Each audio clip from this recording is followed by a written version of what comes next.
Look who's back in the woodyard, the Easton-made 37D.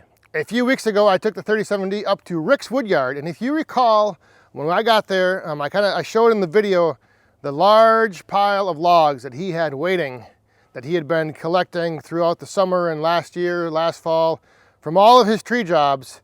He's been picking out and selecting like all the nice logs to split into firewood, and he had quite a pile. So after splitting that day, I left the 37D there, and Rick and a couple guys continued to work on that pile throughout the past few weeks. And when I showed up there to split again and continue working on the pile, I was surprised to see there wasn't much of the pile left.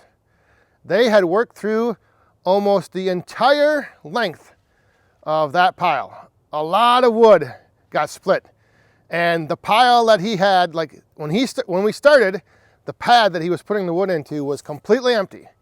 And when I got there, the pile of wood was crazy. It's hard to probably determine and see on camera, and it's even a little difficult in person because you just don't get a grasp of like how wide the base is of the pile and how much wood is in the pile, how much wood it takes to cone up a pile that size. Like there is a lot of firewood that was split.